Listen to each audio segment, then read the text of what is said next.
I think if I hear you call me Becky one more time, six-pack, I'm gonna pop your tops. All six of them. Who are you?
Hey there, this is Matt once again. Welcome back to another review. This is another paid request, this time from Greater B, one of two requests. I apologize for the lateness of it. I'm a bit behind, but no more excuses on that. Because stupid Texas, we don't know what winter is. Anyway. More the higher-ups of Texas, but again. This is anyone who wants to send in a request, I promise I will get to it. It may not be soon, but I promise I will get to it when I can. I will. Feel free to send it either directly to my PayPal or join my Patreon. Both links are down below in info box. It will be for pretty much any type of video, review, topic, reaction, what have you. I will do my best. But this is for The Writer from 2017. Although some places say 2018, so I don't know which year is correct. Does different sites say different years? On IMDb it says 2017, other places say 2018, whatever. It's an independent film, and apparently when it came out, it got a lot of praise. Because the director, she met these folks and used them for the movie, and it's based on their story, so she's like, hey, instead of casting professional actors, let me cast the real people to play kind of a version of themselves. So Brady Blackburn is based on the lead actor, Brady Jandreau. And then his father plays his father, and more so, and so forth. And the story is that he suffered a head injury after falling, because he rides horses, he does the rodeo. Because of his head injury, he now has to realize what is he going to do next in his life. And the movie, it's either him kind of arguing with his dad, where his dad's going, hey, that's how it is. You gotta let it go. Even though he's a drunk and likes to gamble, so the father shouldn't fucking talk shit, honestly. The sister is mentally handicapped. I don't know if that means in real life his sister is mentally handicapped. Because I can't say I know most of the real story behind it. I don't. Because you look it up and it says they're playing fictionalized versions of themselves.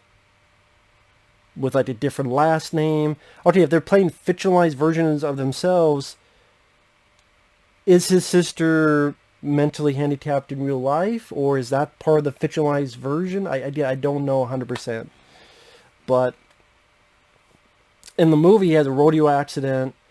He's explaining to his autistic sister about what happened to his head. He hangs out with his friends. His friends are wondering, when are you going to get back? When are you going to come back? When are you going to come back?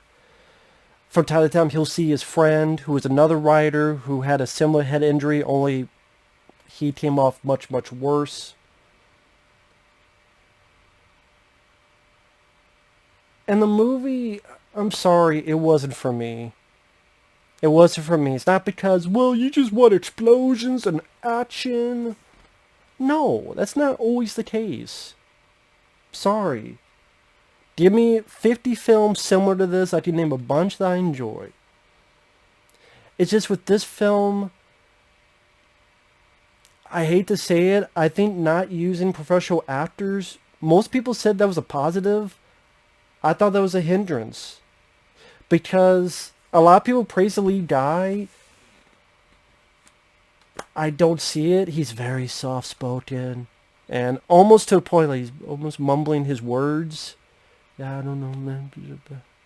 Yeah, I don't know, maybe I'll go over there. It's like, what? Did you speak up? I don't know, man. Maybe I'll go over there. I mean, are you falling asleep while you're acting? I don't get the praise for it. I mean, he's playing a version of himself, and it seems like he's even sleepy by doing that. Yeah, it's real. Like, the moments he shines, I would say, and the way the movie shines, is when he visits his friend at the hospital. How you see the heart of this guy. You're trying to make this disabled friend of his smile, and his friend is doing sign language, and he's listening and figuring out what he's saying, and getting him to imagine that he's riding a horse. And like the very end of the film, I thought was a very sweet moment. The rest of the film, either he's dealing with friends, or he has to get a job, and there's a point in the film where he has to train this horse. And you see him, he is a horse trainer, so you see how he actually does it. And just the horse very comfortable, done pretty much for real. The movie has beautiful cinematography. I'll give you that. It's a beautiful cinematography. Especially scenes where he's out in the desert, and he's looking up, and there's the moon, and the colorful backgrounds of the sky. Yeah, it's that type of modern Western. It's a good visual looking movie.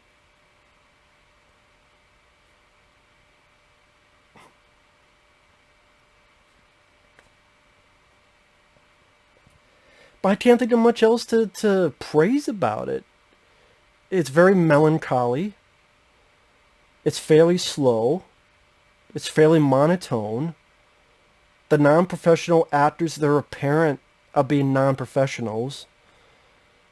You know, the dad sells this horse he likes called Gus. He gets pissed, and he's like, well, you know what, how about you stop drinking and stop...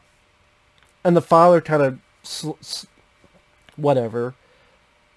And because it's based on real life, you never get that moment where he really tells the dad, yo, fuck you, man. You're fucking drunk. You're fucking gambler. It's your fucking fault. You never really get that satisfaction. Because again, it's not as a stupid bite I said before. Annoys me. But it just pisses me off, man. Pisses me off. The fucking...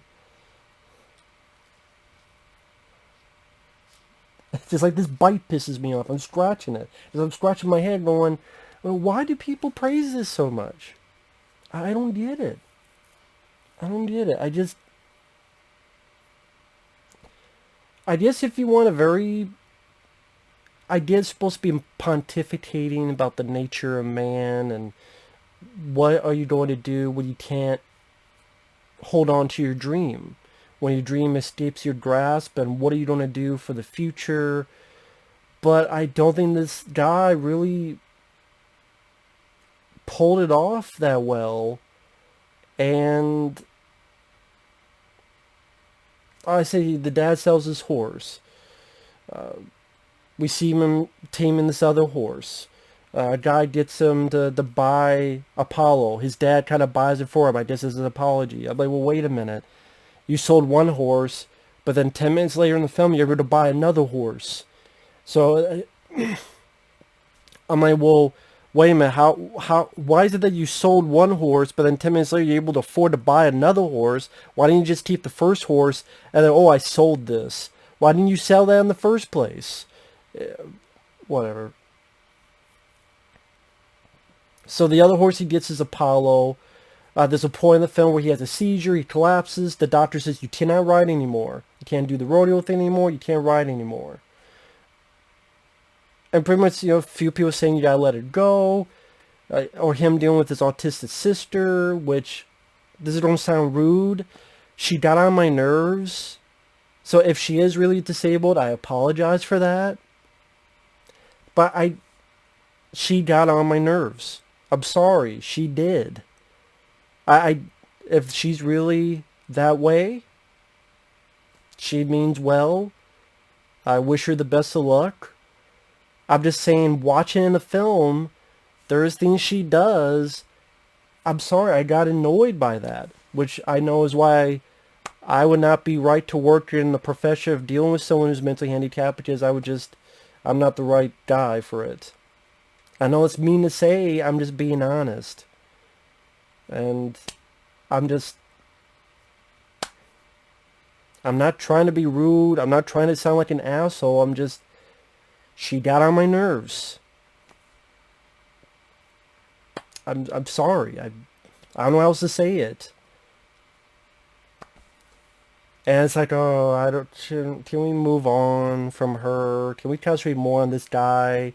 Does he have more energy, or is he always just very slow, melancholy, just a very sleepy performance? Yeah. Hey, how's it going? Yeah, I don't know. It's like, Mr. Mumbles. When you have a slow-moving movie, okay, there are many slow-moving movies I enjoy. But then you have a lead character who's also very mumbly and slow, and this monotonous performance. And idea is try to have a melancholy. All I can look at is, wow, what a nice landscape. What a nice landscape. That's it. And the story, to me, maybe this would work more as a short film. Like a 30-minute short film. You can hit all the beats you want and get what your point across perfectly and succinctly. He wants to ride again. He can't ride again. He tries to do it, tame this horse. Things don't work out well because the horse he's taming gets hurt. So his dad has to shoot it because of suffering. And then at the end, he's going to screw it. I'm going to follow my dreams. He looks over, he sees his family. And then directorial-wise, it would have been nice to be like, okay, what's his thinking? Maybe he's picturing moments in his past. Maybe he's picturing the possible future. Maybe just something. No, he's just ready to get on. He looks over. There's two. He looks back. And then he just gets off and he walks over and he decides not to ride. And then you have the moment with his friend at the hospital. The end. And I'm like, does it seem like such a... what was the point of me watching this film? You know what? You want to see a version like this that's better? Go watch The Wrestler. I know this is more real. It's based on real people. But The Wrestler, a guy who's over the hill... Well, that's not the case here, but you have a person who was following his dream. He can't do it anymore because of issues. And he has to make a final decision whether he should do it or not do it. But The Wrestler with Mickey Rourke, you had good actors. You had a director that really made it come to life. And drama and comedy, and humor, and then interesting background. It wasn't so melancholy and boring.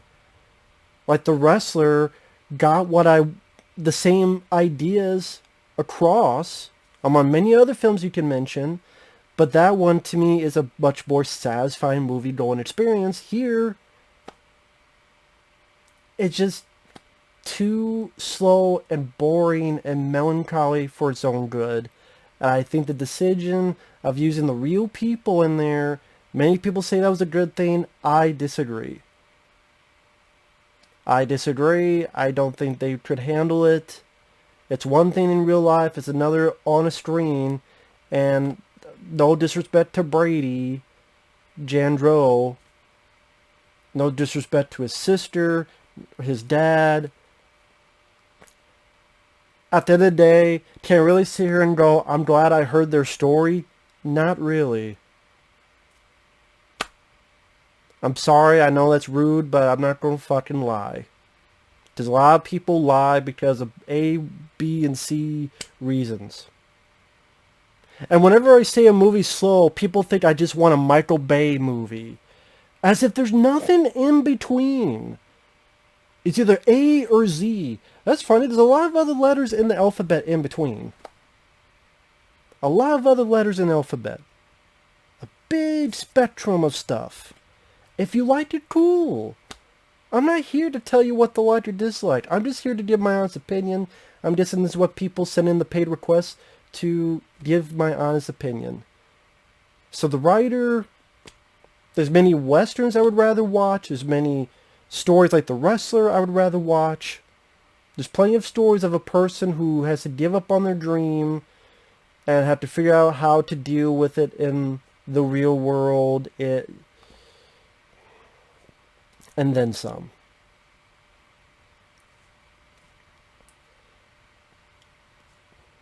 And that's pretty much all I can say. So, good cinematography.